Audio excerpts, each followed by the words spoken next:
أعوذ بالله من الشيطان الرجيم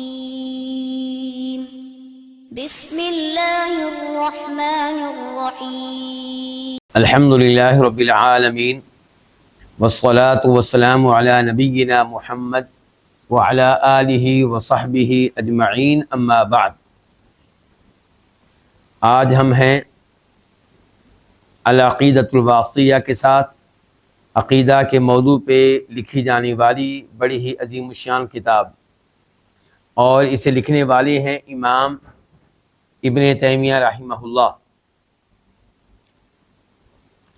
اور اس کتاب میں ہمیں بتایا جا رہا ہے عقیدہ کن کا، اہل السنہ والجماعہ کا، اور اہل السنہ والجماعہ سے وہ لوگ مراد نہیں ہیں جن کو آپ اردو سپیکنگ ممالک میں دیکھتے ہیں، وہ لوگ مراد نہیں ہیں۔ اہل السنہ سے مراد وہ لوگ جو واقعی سنت پہ چلنے والے اور بدعات سے دور رہنے والے ہیں۔ ہمارے ہاں تو اس نام پہ قبضہ ان لوگوں کا ہو گیا ہے جو بدعات میں سب سے آگے ہیں، وہ اپنے آپ کو کیا کہتے ہیں؟ اہل السنہ۔ اور افسوس یہ ہے کہ ہمارے لوگ بھی ان کو سنی کہہ رہے ہوتے ہیں۔ افسوس یہ ہے کہ ہمارے لوگ بھی ان کو کیا کہہ رہے ہوتے ہیں؟ سنی۔ کم از کم آپ تو سنی نہ کہیں، انہیں آپ کو پتہ ہے وہ سنی نہیں ہے، وہ بدعتی لوگ ہیں۔ پھر پتہ نہیں کیسے آپ کا دل اتنا کشادہ ہے کہ آپ ان کو سنی کہتے ہیں۔ سنی لفظ کیسے آپ اپنے منہ سے نکال لیتے ہیں، مجھے تعجب ہوتا ہے اس کے اوپر۔ ان کے دوسرے نام، متبادل نام موجود ہے، انہوں نے خود ہی اپنے متبادل نام رکھے ہوئے ہیں، وہی نام ان کے آپ لیں۔ تو یہاں پہ عقیدہ بتایا جا رہا ہے حقیقی اہل السنہ کا، سلف صالحین کا، اور اس میں بتایا گیا کہ یہ ایمان لاتے ہیں 6 چیزوں پہ۔ 6 چیزوں میں سے پہلی چیز کیا تھی؟ اللہ تعالیٰ پہ ایمان، الایمان باللہ۔ پھر یہیں سے امام صاحب نے بتانا شروع کر دیا کہ الایمان باللہ میں یہ چیز بھی داخل ہے کہ آپ اللہ کے ناموں اور اللہ کی صفات پہ ایمان لائیں، اور ایمان لائیں بغیر کسی تشبیہ کے، بغیر اس کے کہ آپ کوئی کیفیت بیان کریں اللہ کی صفات کی، بغیر اس کے کہ آپ اس کا معنی تبدیل کریں، صفات کا کوئی تحریف نہیں کرنی، کچھ نہیں کرنا۔ اللہ کی صفات کو ویسے ماننا ہے جیسے قرآن و حدیث میں آئی ہیں۔ چنانچہ اس بارے میں امام صاحب نے بہت سی آیات ذکر کی، اور اس کے بعد وہ ذکر کر رہے ہیں احادیث، وہ احادیث جن میں تذکرہ ہے اللہ تعالیٰ کی صفات کا۔ سب سے پہلے نمبر پہ وہ کون سی صفت لے کر آئے تھے؟ اللہ رب العزت کا نزول فرمانا۔ پھر وہ لے کر آئے تھے اللہ رب العزت کا اللہ تعالیٰ کا ہنسنا۔ پھر وہ لے کر آئے تھے اللہ تعالیٰ کا خوش ہونا، اور آج ہے اللہ تعالیٰ کا تعجب کرنا۔ کیا کرنا؟ اللہ تعالیٰ کا تعجب کرنا۔ تو آئیے ہم دیکھتے ہیں کہ اس معاملے میں کون سے دلائل ہیں ہمارے پاس۔ آپ کو پتا ہے کہ ان تمام صفات کو ماننے سے بھاگتے ہیں وہ لوگ جن کو آج آپ لوگ سنی کہتے ہیں، وہ ان صفات کو مانتے نہیں ہیں۔ اور ہم ہیں اہل السنہ الحمدللہ، ہم ایک ایک سنت کو ماننے والے ہیں، اس عقیدے کو ماننے والے ہیں جو اللہ نے خود بیان کیا اپنی ذات کے بارے میں، اس عقیدے کو ماننے والے ہیں جو اللہ کے بارے میں بیان کیا نبی علیہ الصلوۃ والسلام نے۔ اور دوسرے لوگ ان آیات کی، ان احادیث کی تعویل کرتے ہیں۔ تو بہرحال آج صفت تعجب پڑھنے لگے ہیں، جسے عربی میں کہیں گے العجب۔ اس بارے میں جو دلیل لے کر آئے ہیں امام صاحب، کہتے ہیں وقولہ، اور نبی علیہ الصلوۃ والسلام کا یہ کہنا، عجیب ربنا، ہمارا رب تعجب کرتا ہے، من قنوط عبادہ وقرب خیرہ، اپنے بندوں کے مایوس ہو جانے پہ جبکہ اس کی خیر کے قریب ہونے پہ۔ ان کے اللہ کو تعجب ہوتا ہے کہ بندے اللہ تعالیٰ سے تھوڑی سی مصیبت آ جائے تو مایوس ہو جاتے ہیں، جبکہ اللہ کی طرف سے نازل ہونے والی خیر قریب ہوتی ہے۔ اگر آپ بیمار ہو گئے ہیں تو صحت ملنے والی ہے، اگر رزق کم ہو گیا ہے، سیلری کم ہو گئی ہے، تو ان قریب آپ کا رزق بڑھنے والا ہے۔ لیکن کوئی ایسی پریشانی آ جائے تو بندہ اپنے رب سے کیا ہو جاتا ہے؟ مایوس۔ جب کہ اللہ کی خیر قریبی ہوتی ہے. ینظر الیکم، اللہ دیکھتا ہے تمہاری طرف، عاذلین قانتین، جب کہ تم کیا ہوتے ہو؟ عاذلین، شدت میں مبتلا ہوتے ہو، قانتین، مایوس ہوتے ہو. فیظل یضحک، تو اللہ تعالیٰ ہنستا ہے. یعلم، وہ جانتا ہے کہ ان فرجکم قریب، کہ تمہاری مشکل سے نکلنا جو ہے وہ قریبی ہے. تمہارا مشکل سے نکلنا کیا ہے؟ قریبی ہے. امام صاحب کہتے ہیں حدیث الحسن، یہ حدیث حسن درجے کی ہے، ان کے قابل قبول ہے. لیکن صحیح بات یہ ہے کہ یہ حدیث ضعیف ہے. یہ حدیث کیا ہے؟ ضعیف ہے. اور پھر جن الفاظ کے ساتھ امام صاحب لے کر آئے ہیں، یہی الفاظ نہیں ملتے. یہ حدیث موجود ہے کتب حدیث میں، لیکن کچھ الفاظ کا فرق ہے. میں آپ کے سامنے یہ حدیث رکھوں گا، آپ ابن ماجہ سے، کہاں سے؟ سنن ابن ماجہ سے. وہاں پہ اس کا نمبر ہے 81، بلکہ 181، 181 اور راوی ہے اس کے ابو رزین العقیلی. ابو رزین العقیلی رضی اللہ تعالی عنہ کہتے ہیں کہ ضاحک ربنا، ہمارا رب ہنستا ہے. ضاحکہ کی جگہ پہ جو پہلے حدیث آپ کے سامنے پڑھی گئی اس میں کیا آیا تھا؟ عجیبہ، تعجب کرتا ہے. اور یہی ہمارا موضوع ہے، تعجب. جبکہ ابن ماجہ میں حدیث آئی ہے کہ ضاحک ربنا، ہمارا رب ہنستا ہے، من قنوط عبادہ، اپنے بندوں کے مایوس ہو جانے پہ، وقرب غیرہ، اوپر کیا تھا؟ خیرہ. اب کیا ہے؟ وقرب غیرہ، غیر تغییر سے ہے. تغییر جانتے ہیں نا آپ؟ تغییر کا معنی کیا ہوتا ہے؟ تغییر، بدلنا. اللہ آپ کا بھلا کرے. غیر یغیر تغییر، تغییر تو اردو زبان کا لفظ ہے، تبدیل کرنا، بدل دینا. یعنی کہ وقرب غیرہ، جب کہ حالات کی تبدیلی قریب ہوتی ہے. بندہ مایوس ہو جاتا ہے جب کہ حالات کی تبدیلی قریب ہوتی ہے. قلت، تو میں نے کہا، یا رسول اللہ، اے اللہ کے رسول، اب یضحک، کیا اللہ تعالیٰ واقعی ہنستا ہے؟ میں نے کہا، میں کون ہوں؟ یہ ابو رزین العقیلی کہہ رہے ہیں، صحابی کہہ رہے ہیں کہ کیا اللہ تعالیٰ واقعی ہنستا ہے؟ قال نعم، آپ نے کہا بالکل. قلت، تو میں نے آگے سے کہا، لن نعدم من رب یضحک خیرا، جو رب ہنستا ہے اس رب کی طرف سے ہم کسی خیر سے پھر محروم نہیں رہیں گے. یعنی کہ گویا کہ رب صرف ناراض نہیں ہوتا بلکہ رب ہنستا بھی ہے. جب رب کی صفات میں سے ایک صفت یہ کہ ہنستا ہے، پھر ہمیں امید لگ گئی ہے بڑی، پھر ہم رب کی طرف سے خیر سے محروم نہیں رہیں گے. تو یہ سنن ابن ماجہ کے الفاظ ہیں. اس حدیث کو شیخ البانی رحمہ اللہ نے ضعیف قرار دیا ہے. کچھ علماء کرام نے اس کو حسن درجے کی قرار دیا ہے، اور امام احمد اس کو مسند میں لے کر آئے ہیں. وہاں پہ اس کا نمبر ہے 16187، 16187.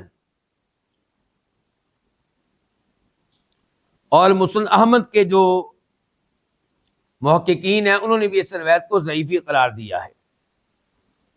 تو اب سوال یہ پیدا ہوتا ہے کہ ہمارے مؤلف نے، ہمارے مؤلف کون ہیں جی؟ امام ابن تیمیہ رحمہ اللہ. انہوں نے اللہ کی ایک صفت کو ثابت کرنے کے لیے ضعیف روایت پہ انحصار کیا ہے. یہ صورتحال کو اچھی صورتحال نہیں ہے. تو اب کیا کیا جائے پھر؟ تو اس کا جواب یہ ہے کہ یقیناً یہاں پہ امام صاحب نے ایک ضعیف روایت کو درج کیا، لیکن وہ اس کو سمجھتے تھے حسن درجے کی. ان کے نزدیک وہ قابل قبول ہے. اور میں بتا چکا ہوں کہ کئی اور علماء کرام نے بھی اس کو حسن درجے کی قرار دیا ہے. لیکن انسان ہے، بشر ہے. ورنہ امام صاحب کے پاس اس سے بہتر دلائل موجود تھے. یہ صفت ثابت ہے، اس میں کوئی شک و شبہ نہیں، بلکہ یہ صفت تو قرآن سے بھی ثابت ہے. یہ صفت تو بخاری مسلم کی احادیث سے ثابت ہے، اور پھر دیگر احادیث سے بھی ثابت ہے۔ دلیل ایک نہیں کئی ہیں ہمارے پاس، وہ بھی پیش کیے جائیں گے آپ کے سامنے دلائل انشاءاللہ۔ لیکن اس موقع پہ امام صاحب کا اس حدیث پہ اعتماد کرنا یہ نشانی ہے اور دلیل ہے کہ وہ کیا تھے، کہ بشر تھے، ورنہ جب اعلیٰ دلیل موجود ہے تو نیچے آنے کی کیا ضرورت ہے؟ اور وہ اعلیٰ دلائل ایسے نہیں ہے کہ جو ان سے مخفی اور پوشیدہ ہوں۔ جیسے جناب عمر فاروق نے کیا کہا تھا، اللہ کے رسول فوت نہیں ہوئے علیہ الصلوۃ والسلام، تو کیا فوت ہونے والی آیات وہ نہیں جانتے تھے؟ جانتے تھے، لیکن اس موقع پہ ان کے ذہن سے نکل گئی، اور یاد کس نے کرائی؟ ابو بکر صدیق رضی اللہ تعالیٰ نے، کہ انک میت وانہم میتون وما محمد الا رسول قد خلت من قبل رسل افإن مات أو قتل انقلبتم على اعقابکم۔ تو یہی امام صاحب جو یہاں پہ وہ جو اعلیٰ دلائل تھے، زیادہ مضبوط دلائل تھے، ان کا تذکرہ نہیں کر سکے، نیچے آئے اپنی دوسری کتاب میں انہوں نے اس صفت کے تعلق سے دلائل کا انبار لگا دیا ہے۔ دلائل کا کیا لگا دیا ہے؟ انبار۔ وہ آگے چل کے آپ کے سامنے میں رکھوں گا ان کی گفتگو، لیکن فی الحال میں اپنی ترتیب کے ساتھ اس معاملے میں دلائل آپ کے سامنے رکھنا چاہوں گا۔ سب سے پہلے قرآن کریم سورہ رعد کی آیت نمبر 5۔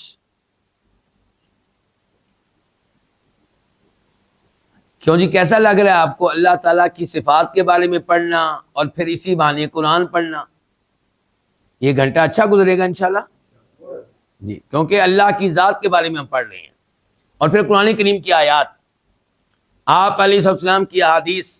ہم ان میں سے تو ہیں نہیں جو ایسی چیزیں پڑھتے ہیں، قرآن پڑھتے ہیں، احادیث پڑھتے ہیں، پھر تعویل کرنے لگ جاتے ہیں، قرآن پڑھنے کے بعد قرآن کے خلاف چل پڑتے ہیں۔ ہم تو ان میں سے ہیں جو قرآن نے کہہ دیا ہم نے مان لیا۔ سورہ رعد، وَإِن تَعْجَبْ فَعَجَبٌ قَوْلُهُمْ أَإِذَا كُنَّا تُرَابًا أَإِنَّا لَفِي خَلْقٍ جَدِيدٍ أُولَئِكَ الَّذِينَ كَفَرُوا بِرَبِّهِمْ وَأُولَئِكَ الْأَغْلَالُ فِي أَعْنَاقِهِمْ وَأُولَئِكَ أَصْحَابُ النَّارِ هُمْ فِيهَا خَالِدُونَ۔ وَإِن تَعْجَبْ، اگر آپ تعجب کریں، اگر آپ کو کوئی بات عجیب لگے، اللہ تعالیٰ کس سے کہہ رہے ہیں؟ نبی علیہ الصلوۃ والسلام سے۔ تو یہاں پہ تعجب کرنے والے کون ہوئے؟ نبی علیہ الصلوۃ والسلام۔ یعنی کہ آپ، اللہ تعالیٰ کہہ رہے ہیں کہ آپ کو تعجب ہو رہا ہے نا، کس بات پہ؟ کہ ان کفار کو اتنے دلائل دیے گئے ہیں، ان کفار کو اتنے دلائل دیے گئے ہیں جن دلائل کو سن کر ان کو فوری طور پہ مسلمان ہو جانا چاہیے تھا، مومن بن جانا چاہیے تھا، لیکن ایمان قبول کرنے کے لیے تیار نہیں ہے۔ آپ کو تعجب ہوتا ہے ان کے اوپر، تو آپ کو وہ بات بتاتے ہیں جو اس سے بھی زیادہ عجیب ہے، اور وہ کیا ہے؟ کہ یہ کہتے ہیں کہ جب ہم مٹی ہو جائیں گے، ہڈیاں ہو جائیں گے، تو پھر کیا ہمیں دوبارہ پیدا کیا جائے گا؟ یعنی کہ یہ کیسے ممکن ہے؟ یہ کون کہہ رہا ہے؟ وہ انسان جس کو اللہ نے مٹی سے پیدا کیا ہے، وہ انسان جس کو اللہ نے مٹی سے پیدا کیا ہے، وہ کہتا ہے کہ جب ہم مٹی ہو جائیں گے تو کیسے ممکن ہے کہ ہمیں دوبارہ پیدا کیا جائے، دوبارہ اٹھایا جائے؟ آخرت کا عقیدہ غلط ہے۔ تو اللہ تعالی نے کہا نبی علیہ الصلوۃ والسلام سے کہ اگر آپ کو تعجب ہوتا ہے واضح دلائل کے باوجود ان کے عدم ایمان پہ، ایمان نہ لانے پہ، تو ہم آپ کو اس سے زیادہ عجیب بات بتاتے ہیں، اور وہ یہ ہے کہ ان کا یہ کہنا کہ جب ہم مٹی ہو جائیں گے کیسے ممکن ہے کہ ہمیں دوبارہ پیدا کیا جائے گا، یہ بات زیادہ عجیب ہے۔ اب دیکھیے، وَإِن تَعْجَبْ، اگر آپ تعجب کریں، فَعَجَبٌ قَوْلُهُمْ، تو بہت عجیب ہے قولہم، ان کا یہ کہنا، بہت عجیب ہے ان کا یہ کہنا کہ اذا كنا ترابا، کہ کیا جب ہم مٹی ہو جائیں گے آگے اور ہڈیاں بن جائیں گے، اِنَّا لَفِي خَلْقٍ جَدِيدٍ، کیا ہم ایک نئی تخلیق میں ہوں گے، نئی پیدائش میں ہوں گے، کیا ہمیں اثر نو پیدا کیا جائے گا؟ اللہ تعالیٰ نے کہا اولئک الذین کفروا بربہم، گویا کہ انہوں نے اللہ کی اس قدرت کا انکار کیا ہے کہ یہ جب مٹی ہو جائیں گے تو اللہ ان کو دوبارہ پیدا کرے گا، یہ کہتے ہیں ممکن نہیں ہے، تو یہ لوگ اپنے رب کے منکر ہوئے، کافر ہوئے۔ وَأُولَٰئِكَ الْأَغْلَالُ فِي أَعْنَاقِهِمْ، اور یہی وہ لوگ ہیں جن کی گردنوں میں کیا ہوں گے؟ طوق ہوں گے روز قیامت. وَأُولَٰئِكَ أَصْحَابُ النَّارِ، یہ ہوں گے جہنم میں پھینکے جانے والے، جہنم والے. ہم فیہا خالدون، جہنم میں ہمیشہ ہمیشہ رہیں گے. اچھا، یہاں پہ ایک تعجب کی نسبت ہے نبی علیہ الصلوۃ والسلام کی طرف کہ آپ کو تعجب تھا ان کے ایمان نہ لانے پہ واضح دلائل ہونے کے باوجود. دوسرا تعجب کرنے والا کون ہے؟ اللہ تعالیٰ. اگر آپ تعجب کرتے ہیں فعجب قولہم، تو عجیب ہے ان کی یہ بات، عجیب ہے ان کی یہ بات. یہ کون کہہ رہا ہے؟ اللہ تعالیٰ کہہ رہے ہیں عجیب ہے. تو تعجب کون کر رہا ہے؟ اللہ تعالیٰ. آئیے اس آیت کی تفسیر میں آپ کے سامنے رکھتا ہوں سلف کی طرف سے. اور یہ کون ہے؟ امام قتادہ. کون ہے امام قتادہ؟ قتادہ کون ہے؟ یہ صحابی ہیں کہ تابعی ہیں؟ تابعی ہیں. کہتے ہیں عجیب الرحمن تبارک و تعالی، رحمان نے تعجب کیا ہے. سلف قرآن کریم سے اللہ کی صفات کو لیتے ہیں، تعویلیں نہیں کرتے. قتادہ بھی کہہ رہے ہیں اللہ تعجب کرتا ہے. یہ نہیں کہا نہیں اللہ تعجب نہیں کر سکتا، اس کی کوئی تعویل کرو. کہہ رہے ہیں عجیب الرحمن تبارک و تعالی، اللہ نے تعجب کیا ہے من تکذیبہم بالبعث بعد الموت، کہ وہ جٹلاتے ہیں مرنے کے بعد دوبارہ اٹھائے جانے کو. اللہ نے تعجب کا اظہار کیا ہے ان کی اس بات پہ کہ مرنے کے بعد دوبارہ اٹھایا جانا جو ہے یہ غلط ہے، یہ ممکن نہیں ہے. یہ کون کہہ رہے ہیں؟ امام قتادہ. اس کو روایت کی ہے امام طبری نے، اور سند اس کی بالکل ٹھیک ہے. تو قرآن کریم کی اس آیت سے کیا ثابت ہوا کہ اللہ کی صفات میں سے ایک صفت کیا ہے؟ تعجب کرنا. اور اللہ کا تعجب کرنا کسی بھی عیب سے پاک ہے. انسان کے تعجب میں عیب پایا جاتا ہے. کیا آج آپ مجھے اپنے موبائل میں کوئی انوکھی چیز دکھا دیں جو میرے لیے نہیں ہو، تو میں آنکھیں پھاڑ پھاڑ کر دیکھوں گا، اور میرا چہرہ بھی بتائے گا کہ جیسے میں کیا کر رہا ہوں؟ تعجب کر رہا ہوں. تو میں تعجب کیوں کر رہا ہوں؟ کیونکہ میرے لیے وہ چیز نہیں ہے، میں اس سے ناواقف تھا، میرے پاس علم نہیں تھا اس کے بارے میں. اب علم آیا ہے تو میں تعجب کا اظہار کر رہا ہوں. اللہ تعالیٰ اس عیب سے پاک ہے. اللہ کا تعجب کیا ہے وہ آگے چل کے پھر گفتگو ہوگی. اللہ تعجب کیوں کرتے ہیں وہ آگے چل کے گفتگو ہوگی. دوسری دلیل قرآن کریم کی آیت ہے، وہ بھی سورہ صافات آیت نمبر 12 بل عجبت ویسخرون.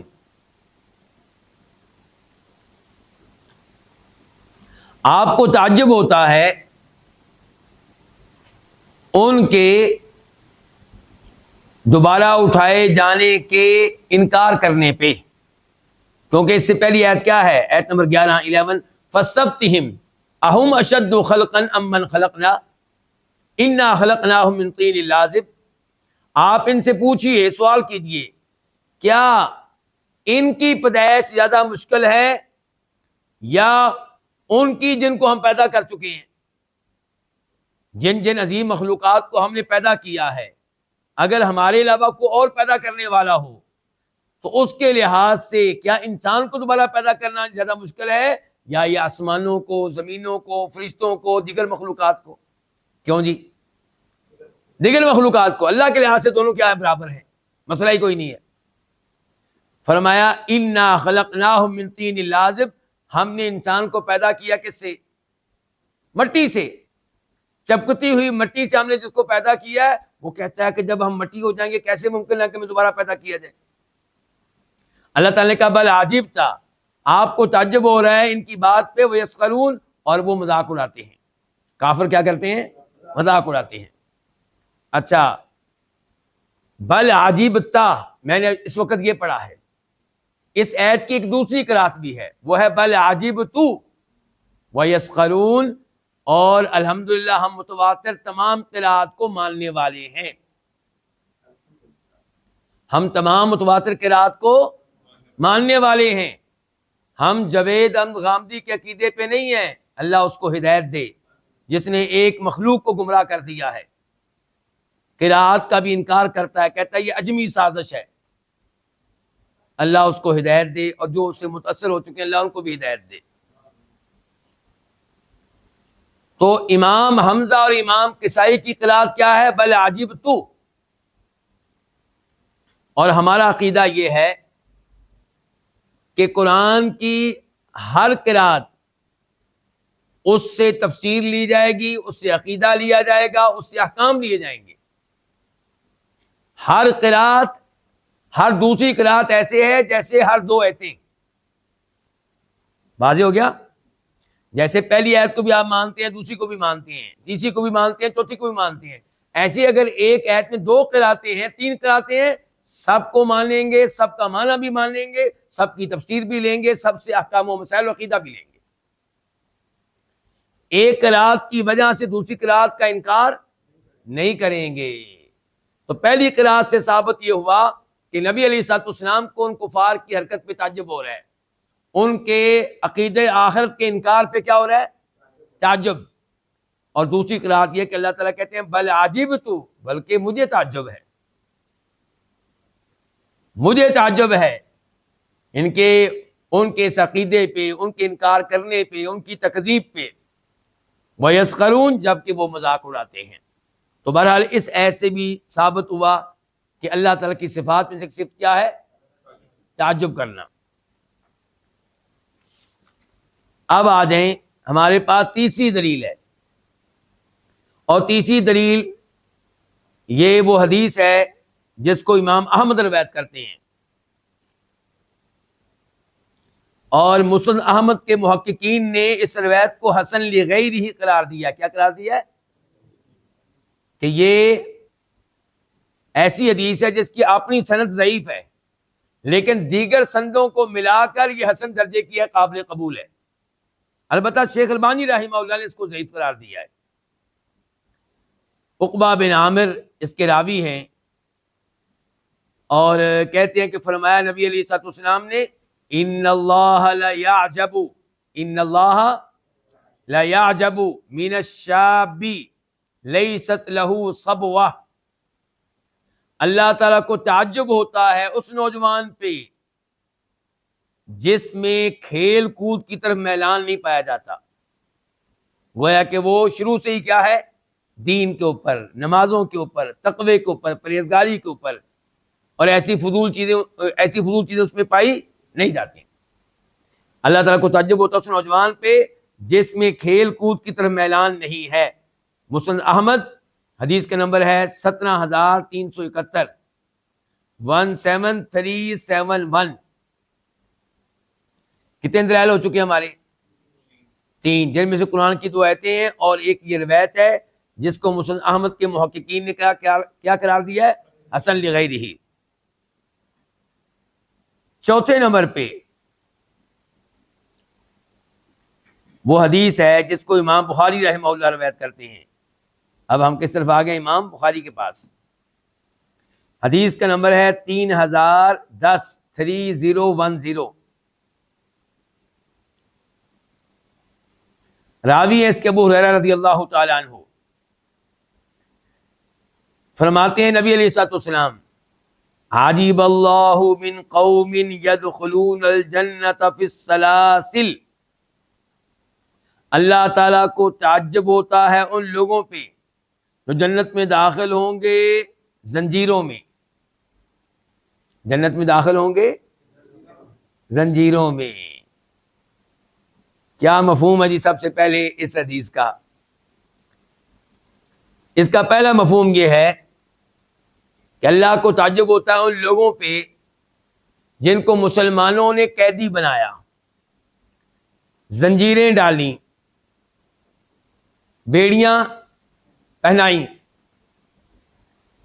چونکہ مسلمانوں کے قیدی بنے تو مسلمانوں کے ساتھ رہنے کا موقع ملا، مسلمانوں سے قرآن کی تلاوت سننے کا موقع ملا، مسلمانوں کے اخلاق کو دیکھنے کا موقع ملا، مسلمانوں کے رہن سہن کو دیکھنے کا موقع ملا، مسلمانوں کی نمازیں دیکھنے کا موقع ملا۔ یہ سب کچھ دیکھ کے متاثر ہوئے اور مسلمان ہو گئے۔ اگر زنجیریں ان کو نہ پہنائی جاتی، مسلمانوں کے قیدی نہ بنتے، تو انہوں نے مسلمان نہیں ہونا تھا۔ تو ان کے جنت میں جانے کا پہلا سبب کیا چیز بنی؟ زنجیریں۔ کیا چیز بنی؟ زنجیریں۔ اس کی مثال آپ کو دیتا ہوں۔ ثمامہ بن اسال رضی اللہ تعالیٰ عنہ، آپ کو پتا ہے وہ سردار تھے، ان کے مسلمان ہونے کی امید نہیں تھی، لیکن مسلمانوں نے گرفتار کیا، مسجد نبوی میں لا کر مسجد نبوی کے ستونوں کے ساتھ باندھ دیا۔ اب نبی علیہ الصلوۃ والسلام ان کے پاس سے گزرتے ہیں، پوچھتے ہیں ثمامہ آپ کا کیا حال ہے، آپ کے کیا جذبات ہیں، آپ کے کیا خیالات ہیں؟ تو کیا کہتا ہے کہ اگر آپ مجھے چھوڑ دیں گے، آزاد کر دیں گے، تو آپ میرے ساتھ نیکی کریں گے، اور جس کے ساتھ نیکی کریں گے وہ نیکی کی قدر کرنے والا ہے، نہ شکرا نہیں ہے، میں اس کا قدردان رہوں گا۔ اور اگر قتل کریں گے تو ایسے آدمی کو قتل کریں گے جو خون والا ہے۔ جو کیا ہے؟ خون والا۔ اس کا کیا مطلب ہے جی؟ ہاں، اس کا ایک مفہوم یہ ہے کہ پھر میرا بدلہ لینے والے موجود ہیں۔ دوسرا مطلب یہ ہے کہ اگر مجھے قتل کریں گے تو میں پھر بھی آپ لوگوں پہ ناراض نہیں ہوں، کیونکہ میں نے آپ کے لوگوں کا خون بہایا ہوا ہے، پہلے مجھے میرے جرم کی سزا ملے گی، کوئی بات نہیں۔ آپ اس کے بعد اس کو اس کی حالت پہ چھوڑ دیتے۔ اب ثمامہ بن اسال مسجد نبوی میں ہیں، 3 دن رہے ہیں، کتنی نمازیں انہوں نے دیکھی ہوگی؟ کم از کم 15 نمازیں۔ تہجد کی نماز کے ٹائم بھی صحابہ کرام کی سسکیاں سنی ہوں گی، ان کی تلاوتیں سنی ہوں گی، ان کا آپس میں اخلاق دیکھا ہوگا۔ نبی علیہ الصلوۃ والسلام نے 15 دنوں میں معلوم نہیں کتنی احادیث بیان کی ہوں گی، آپ کی احادیث ان کے کانوں میں پڑی ہوگی۔ جب نماز میں تلاوت کرتے ہوں گے کون؟ اللہ کے رسول علیہ السلام اپنی شاندار آواز میں، تو ثمامہ بن اسال کے دل پہ کیا گزرتی ہوگی؟ اس لیے جب 3 دنوں کے بعد آپ نے اعلان کیا کہ ثمامہ کو چھوڑ دو، آزاد کر دو، تو ثمامہ چلے گئے، لیکن اب جا نہیں سکے۔ جو زنجیریں تھیں وہ تو کھل گئیں، لیکن اب ان کا دل قیدی بن چکا ہے، اب دل نہیں مانتا جانے کو۔ قریبی باغ میں گئے ہیں، غسل کیا ہے، واپس آئے ہیں، کلمہ پڑھا ہے، اور پھر نبی علیہ الصلوۃ والسلام کے پیروکار بن گئے۔ تو اب ثمامہ بن اسال جنت میں جائیں گے، سبب کیا بنا؟ قید، زنجیر، وہ رسیاں جن کے ساتھ ان کو باندھا گیا تھا۔ یہ ہے اس حدیث کا پہلا مفہوم۔ اور آپ کہہ سکتے ہیں کسی نہ کسی حد تک ابو سفیان بھی اس حدیث میں داخل ہیں، کیونکہ ابو سفیان جب شروع میں مسلمان ہوئے ہیں تو دل اتنا قبول نہیں کر رہا تھا، پھر آپ کا اخلاق اور آپ کی یہ اعلانات کہ جو ابو سفیان کے گھر میں داخل ہو گیا وہ کیا ہے؟ وہ امن میں رہے گا، تو پھر دین اسلام صحیح معنوں میں ان کے دل میں داخل ہوا، پکے سچے مسلمان ہوئے، حتیٰ کہ اللہ کی راہ میں لڑتے رہے، جہاد کرتے رہے۔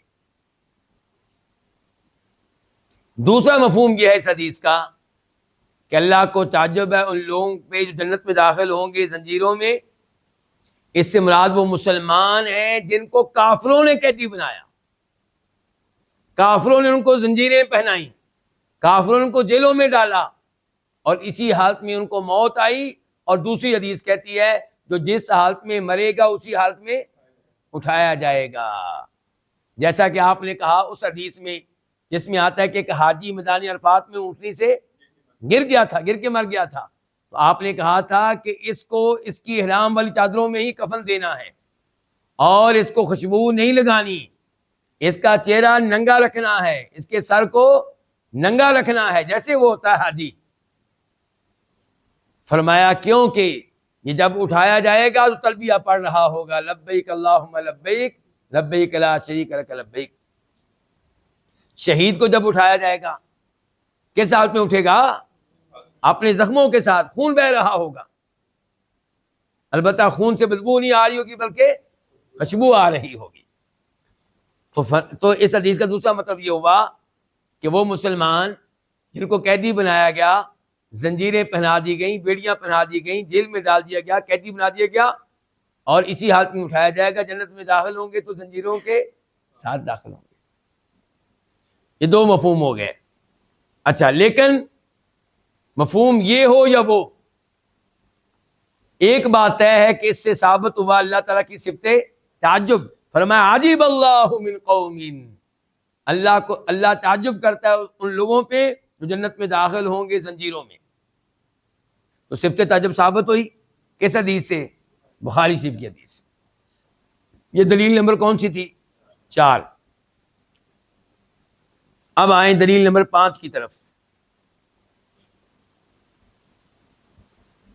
یہ حدیث ہے بخاری شریف کی، اور وہاں پہ اس کا نمبر ہے 4899، 4889،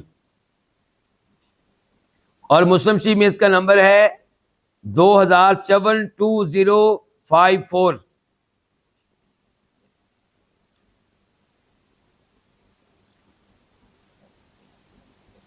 یہ کون سی حدیث ہے؟ پہلے وہ حدیث سن لیں، اور یہ وہ حدیث ہے جو آپ سب نے پہلے سنی ہوگی. نبی علیہ الصلوۃ والسلام کے پاس ایک آدمی آیا، اس نے کہا شدید بھوک لگی ہے، بری میری حالت ہے. آپ علیہ الصلوۃ والسلام نے ایک آدمی کو بھیجا اپنی کسی بیوی کی طرف، کھانے پینے کے لیے کچھ چیز ہے تو دو، میرا مہمان آیا ہوا ہے. بیوی نے کہا میرے گھر میں پانی کے سوا کوئی چیز نہیں ہے. دوسری بیوی کے پاس، تیسری کے پاس، چوتھی کے پاس، ہر بیوی کی طرف سے ایک ہی جواب تھا کہ میرے گھر میں پانی کے علاوہ کوئی چیز. اللہ اکبر، اللہ اکبر. نبی علیہ السلام کی بیویاں، کیا ان کا صبر ہے، کیا ان کا شکر ہے. پانی کے علاوہ کچھ نہیں کھانے کے لیے گھر میں. اور افسوس کہ رافضی لوگ ان بیویوں پہ تنقید کرتے ہیں، انہیں برا بھلا کہتے ہیں. اللہ کا شکر ہے کہ اللہ نے ہمیں صحیح عقیدہ دیا ہے، ہم ان میں سے ایک ایک کو اپنی ماں جانتے ہیں. تو یہ کیا کہہ رہی ہیں کہ ہمارے گھر میں کچھ نہیں پانی کے علاوہ. آپ نے پھر اعلان کیا صحابہ کرام میں، آپ نے کہا من یضیف ھذا اللیلۃ رحمہ اللہ، آج رات اس مہمان کی ضیافت کون کرے گا؟ اللہ تعالیٰ اس پہ رحم کرے گا. میری دعا ہے کہ اللہ اس کے اوپر کیا کرے؟ رحم کرے. تو ایک صحابی کھڑے ہوئے، اور وہ کون تھے؟ ابو طلحہ رضی اللہ تعالیٰ عنہ. کس کے شوہر؟ ام سلیم کے. کس کے شوہر؟ ام سلیم کے. ام سلیم کون؟ انس بن مالک کی والدہ. تو وہ لے گئے اللہ کے رسول علیہ الصلوۃ والسلام کے مہمان کو اپنے گھر میں، اور گھر میں بیگم سے کہا ہاں جی یہ اللہ کے رسول کے مہمان ہے، کچھ چیز کھانے پینے کے لیے ہے؟ بیگم نے کہا کچھ نہیں ہے سوائے اس خوراک کے، اس کھانے کے جو بچوں کے لیے میں نے سنبھال کے رکھا ہے. تو شوہر نے کہا پھر ایسا کرو، کھانا تیار کرو اور بچوں کو سلا دینا، اور پھر مہمان کے سامنے کھانا رکھ دینا، چراغ جلا دینا. جب مہمان کھانا شروع کر دے تو چراغ کو ٹھیک کرنے کے بہانے چراغ کو بجھا دینا. اللہ کے رسول کا مہمان اپنا پیٹ بھر لے گا اور وہ سمجھتا رہے گا کہ ہم بھی کھانا کھا رہے ہیں، اور اس طرح رات گزر جائے گی. میاں بیوی کا کیا پلاننگ ہے؟ اپنے دونوں نے بھی بھوکا رہنا ہے، بچوں کو بھی بھوکا سلانا ہے، اور پیٹ بھرنا ہے. تو کس کا؟ نبی علیہ الصلوۃ والسلام کے مہمان کا. ایسا ہی کیا گیا. بچے رونے لگے بھوک کی وجہ سے، تو ان کو کسی بہانے سے ام سلیم نے کچھ نہ کچھ کر کے سلا دیا، اور کھانا تیار کیا گیا، مہمان کے سامنے رکھا گیا. پھر ام سلیم اٹھیں چراغ ٹھیک کرنے کے لیے، چراغ جو ہے بجھا دیا. اب اللہ کے رسول کا مہمان کھانا کھا رہا ہے علیہ الصلوۃ والسلام، اور یہ دونوں بھوکے ہیں، رات گزاری ہے بھوک کی حالت میں. اللہ اکبر. صبح نماز پڑھی نبی علیہ الصلوۃ والسلام کے ساتھ، آپ سے سلام دعا کی، اگر ان کی جگہ پہ میں ہوتا یا آپ ہوتے تو کہتے اللہ کے رسول خوش رہنا ہمارے اوپر، خود بھوکے رہے ہیں، آپ کے مہمان کو بھوکا نہیں رہنے دیا، بچوں کو بھی بھوکا رکھا ہے. لیکن نہیں، یہ لوگ اجر و ثواب لینے والے تھے کس سے؟ اللہ تعالیٰ سے. کسی کو کچھ نہیں بتایا، لیکن آسمان سے اللہ وحی نازل کر چکا تھا. وَيُؤْثِرُونَ عَلَىٰ أَنفُسِهِمْ وَلَوْ كَانَ بِهِمْ خَصَاصَةٌ کہ انصاری ایسے لوگ ہیں، مدینہ کے رہنے والے لوگ ایسے لوگ ہیں کہ یہ اپنے اوپر اوروں کو ترجیح دیتے ہیں، وہ چیز بھی اوروں کو دے دیتے ہیں جس کی خود اپنے آپ کو سخت ضرورت ہوتی ہے. خود بھوکے تھے، کھانا کسی اور کو کھلا دیا. تو فرمایا نبی علیہ الصلوۃ والسلام نے مسلم شریف کے الفاظ، قد عجب اللہ، قد عجب اللہ، ہمارا موضوع کیا ہے؟ صفت تعجب. قد عجب اللہ، اللہ نے تعجب کیا ہے، من صنیعکما بضیفکما اللیلہ، آج رات تم دونوں نے جو کارنامہ سر انجام دیا ہے، جو حسن سلوک کیا ہے اپنے مہمان کے ساتھ، اللہ تعالیٰ نے اس پہ تعجب کیا ہے. اور اس حدیث کے جو بخاری کے الفاظ ہیں وہ یہ ہیں کہ لقد عجب اللہ او ضحک من فلان و فلانہ، کہ اللہ تعالیٰ نے فلاں مرد پہ اور فلاں عورت پہ تعجب کیا ہے، یا اللہ تعالیٰ ان کے عمل کو دیکھ کے اللہ تعالیٰ ہنسے ہیں، مسکرائے ہیں. تو یہ پانچویں دلیل تھی کس موضوع پہ؟ کہ اللہ تعالیٰ کی صفات میں سے ایک صفت کیا ہے؟ صفت تعجب. اب آئیے چھٹی دلیل کی طرف.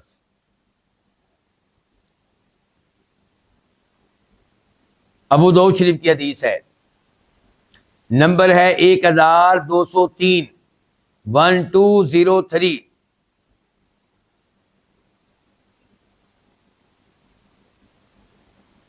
فرماتے ہیں نبی علیہ الصلوۃ والسلام، یعجب ربکم، تمہارا رب تعجب کرتا ہے، من راعی غنم، بکریوں کے اس چرواہے پہ، فی رأس شظیۃ بجبل، جو ایک پہاڑ کی چوٹی پہ ہے، جو ایک پہاڑ کی چوٹی پہ ہے. اور ظاہر ہے کس کے ساتھ ہے؟ بکریوں کے ساتھ. یؤذن بالصلاۃ ویصلی، وہاں پہ اکیلا ہے اور اذان دیتا ہے، اکیلا ہے اور نماز قائم کرتا ہے. فیقول اللہ عز وجل، تو اللہ تعالیٰ فرماتے ہیں، انظروا الی عبدی ھذا، میرے اس بندے کو دیکھو.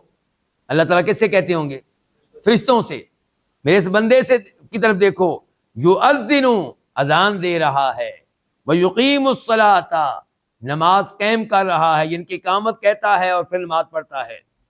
یخاف منی، صرف مجھ سے ڈر ہے، میرا خوف ہے. قد غفرت لعبدی، میں نے اپنے اس بندے کو معاف کر دیا. وادخلتہ الجنہ، اور میں نے اس کو جنت میں جگہ دے دی. میرے وہ بھائی، میری وہ بہنیں، میری وہ بیٹیاں جو نماز نہیں پڑھتے، نماز نہیں پڑھتی، اور میرے وہ دوست، میرے وہ نوجوان جو مسجد کے دائیں بائیں سوئے رہتے ہیں فجر کے ٹائم، عشاء کے وقت مسجد میں نہیں آتے. اس اللہ کے بندے کو دیکھو، پہاڑ کی چوٹی پہ ہے، اکیلا ہے، اللہ سے ڈر رہا ہے. وہاں پہ بھی اذان دیتا ہے جب کہ اکیلا ہے، اقامت کہتا ہے جب کہ اکیلا ہے، اور پھر نماز پڑھتا ہے. اس حدیث سے پتا چلا کہ اکیلا آدمی بھی کسی جگہ موجود ہو تو اذان کہے، اقامت بھی کہے اور نماز پڑھے. اس چیز کے اوپر عمل کرتا ہوا آپ پائیں گے کن کو؟ عربوں کو. آپ سعودی عرب میں جائیں، آپ کو کئی مساجد میں سعودی کوئی ایسا نظر آئے گا جو نماز کے بعد مسجد میں داخل ہوا، اونچی آواز سے اقامت کہہ رہا اکیلا، اور پھر اللہ اکبر کہہ کے نماز شروع کر دی. پھر بعد میں کوئی نہ کوئی آ جائے گا، اس کا مقتدی بن جائے گا، لیکن اس جب نماز شروع کی ہے اکیلا ہے، اقامت اونچی آواز سے کہہ رہا ہے. تو اس لیے میں اور آپ اگر کہیں پہ تنہا ہو کسی وقت تو اذان کہیں، اللہ کتنا راضی ہوگا آپ کے اوپر، کیونکہ وہاں پہ ریاکاری کا بھی خطرہ نہیں ہے، کیونکہ آپ اکیلے ہیں بالکل. تو اذان کہیں، اقامت کہیں اور پھر نماز پڑھیں. تو بہرحال اس حدیث کے شروع میں کیا تمہارا رب کیا کرتا ہے؟ تعجب کرتا ہے، تعجب کرتا ہے. اس حدیث سے بھی تعجب کرنا ثابت ہوا. اچھا، اب دوسرے لوگ کیا کہتے ہیں جی؟ وہ کہتے ہیں کہ تعجب سے مراد ہے یہاں پہ راضی ہونا. اللہ راضی ہوتا ہے. اللہ کیا ہوتا ہے؟ راضی ہوتا ہے. ہم کہتے ہیں بالکل ٹھیک، اللہ راضی بھی ہوتا ہے. یقین اللہ تعالیٰ ان لوگوں کے اوپر راضی ہوتا ہے، لیکن پہلے وہ مانو جو لفظ حدیث میں آیا ہے کہ اللہ تعجب کرتا ہے.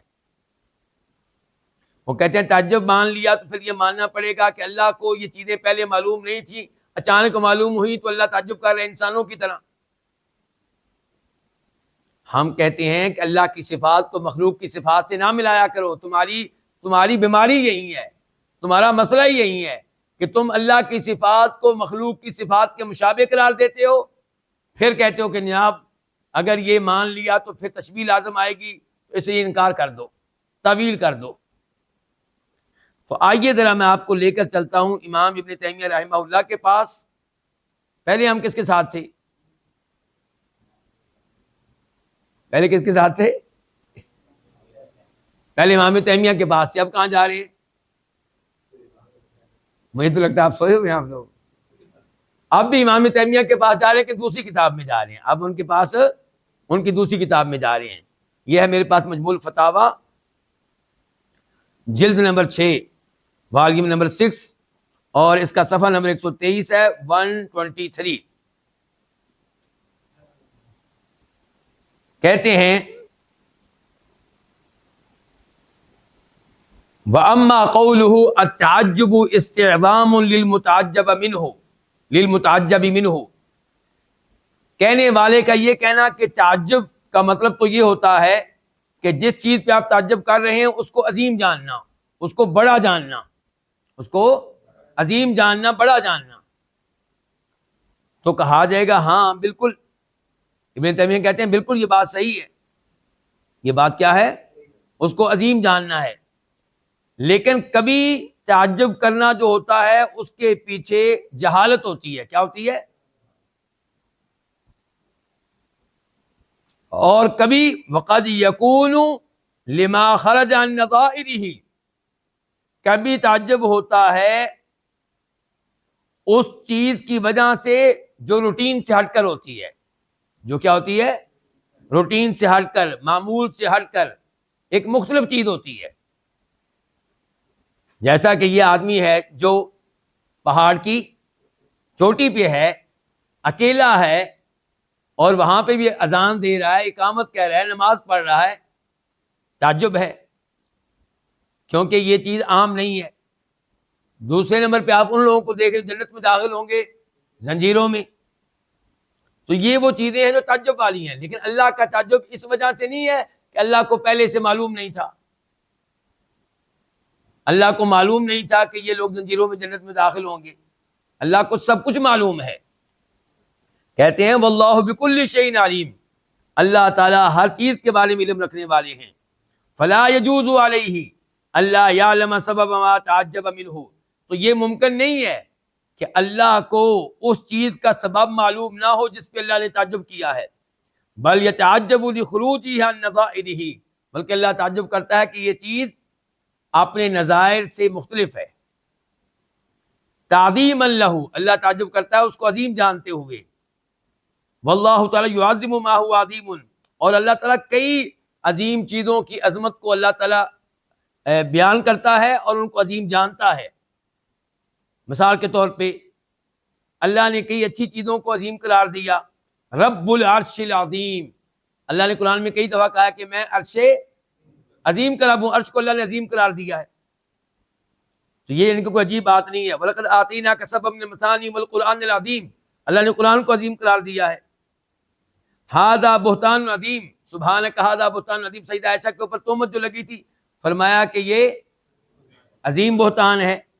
ان الشرک لظلم عظیم، شرک جو ہے ایک عظیم ظلم ہے، تو اللہ نے کئی چیزوں کو یعنی کہ عظیم قرار دیا ہے۔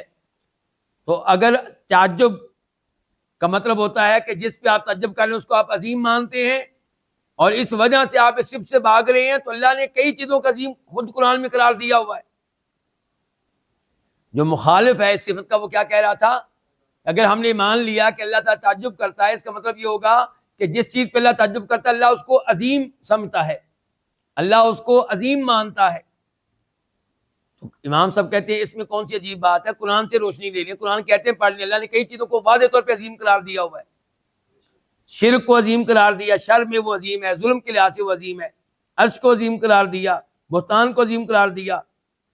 پھر دلائل دینے شروع کر دیے امام صاحب نے، کہتے ہیں وَلِهَذَا قَالَ تَعَالَى بَلْ عَجِبْتُ وَيَسْخَرُونَ عَلَىٰ قِرَاءَةِ الضَّمِّ، کہ اس ایت سے اللہ تعالیٰ کی صفت تعجب ثابت ہوئی۔ یہاں پہ اللہ نے تعجب کیا ہے ان کے کفر پہ کہ کفر کرتے ہیں دلائل کے واضح ہونے کے باوجود، دلائل کے واضح ہونے کے باوجود کیا کرتے ہیں؟ کفر کرتے ہیں۔ پھر دوسری دلیل لے کر آئے، دیکھا نا یہاں پہ امام صاحب پہلی دلیل کیا لے کر آئے؟ قرآن۔ پھر دوسری دلیل کیا لے کر آئے؟ دیکھیں وقال النبی صلی اللہ علیہ وسلم للذی آثر ہوا وامرأته ضیفہما، اور فرمایا تھا نبی علیہ الصلوۃ والسلام نے اس مرد کے بارے میں اور اس عورت کے بارے میں جنہوں نے مہمان کو اپنے اوپر کیا دی تھی؟ ترجیح دی تھی۔ لقد عجب اللہ، کہ اللہ نے تعجب کیا ہے تم دونوں پہ۔ وفی لفظ فی صحیح، اور ایک روایت میں صحیح بخاری میں الفاظ آئے ہیں لقد ضحک اللہ لیلۃ من صنعکما البارحہ۔ پھر کہتے ہیں وقال، اور اللہ کے نبی نے یہ حدیث بھی بیان کی علیہ الصلوۃ والسلام، ان الرب لیعجب من عبدہ، اللہ تعالیٰ اپنے اس بندے پہ اللہ تعالیٰ اپنے بندے پہ تعجب کرتا ہے اذا قال، جب بندہ کہتا ہے رب اغفر لی، اے میرے رب میرے گناہ معاف کر دے، فإنہ لا یغفر الذنوب الا انت، کیونکہ گناہوں کو بخشنے والا تیرے علاوہ کوئی نہیں ہے۔ یقول، اللہ تعالیٰ کہتے ہیں علیم عبدی، میرے بندے کو معلوم ہے کہ انہ لا یغفر الذنوب الا انا، کہ اللہ کے علاوہ کوئی گناہوں کو بخشنے والا۔ اس حدیث کے شروع میں کیا ہے؟ ان رب لیعجب۔ اور پھر یہ حدیث لے کر آئے ہیں وقال، کہ نبی علیہ السلام نے یہ بھی کہا ہے عجیب ربک من شاب لیس لہ صبوہ، اللہ تعالیٰ تعجب کرتے اس نوجوان پہ جس میں کھیل کود کی طرف میلان اور رجحان نہیں پایا جاتا، کوئی شوق نہیں ان چیزوں کا۔ وقال، اور اللہ کے نبی نے یہ بھی کہا ہے علیہ الصلوۃ والسلام عجیب ربک من راعی غنم، تیرے رب کو تعجب ہوتا ہے بکریوں کو اس چرواہے پہ جو پہاڑ کی چوٹی پہ ہے، اذان دیتا ہے اور اقامت کہتا ہے، فیقول اللہ، تو اللہ تعالیٰ کہتے ہیں انظروا الی عبدی، میرے اس بندے کی طرف دیکھو، او کما قال، یا جیسے بھی حدیث بیان کی ہے نبی علیہ الصلوۃ والسلام نے، اور بھی اس کے علاوہ کئی دلائل ہیں۔ تو اس گفتگو سے کیا پتہ چلا؟ ابن تیمیہ قرآن و حدیث پہ کتنا عبور رکھتے ہیں؟ بہت زیادہ۔ ہو سکتا ہے انہوں نے گوگل دیکھا ہو، گوگل سے چیک کر لیا ہو، ہاں جی، یا مکتبہ شاملہ، نہیں ایسا کچھ نہیں تھا، ایک ہی تھا، گوگل ادھر تھا ان کا۔ دیکھیں وہ قرآن کی آیت پہلے لے کر آئے ہیں، پھر بخاری شریف کی حدیث لے کر آئے ہیں، پھر ابو داؤد وغیرہ کی مسند احمد کی حدیث لے کر آئے ہیں، اور ہر دلیل سے ثابت کیا ہے کہ اللہ تعالیٰ کی صفات میں سے ایک صفت کیا ہے؟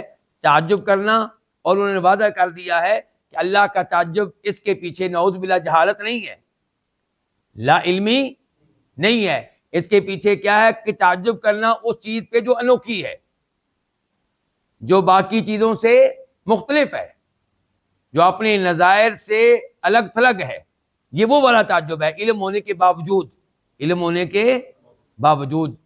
اللہ رب العزت سے دعا ہے کہ اللہ تعالی ہمیں اپنی صفات کے بارے میں مزید علم لینے کی توفیق بخشے، اور ہمیں ہر طرح کی تعویل سے اور ہر طرح کی غلطی سے اس معاملے میں محفوظ رکھے، اور اللہ تعالیٰ اپنی صفات کے وسیلے سے ہمیں بخش دے، عذاب قبر سے محفوظ رکھے، عذاب جہنم سے محفوظ رکھے، اور جنت میں اعلیٰ مقام عنایت فرمائے۔ وصلی اللہ تعالیٰ علی نبینا محمد وعلی آلہ وصحبہ اجمعین۔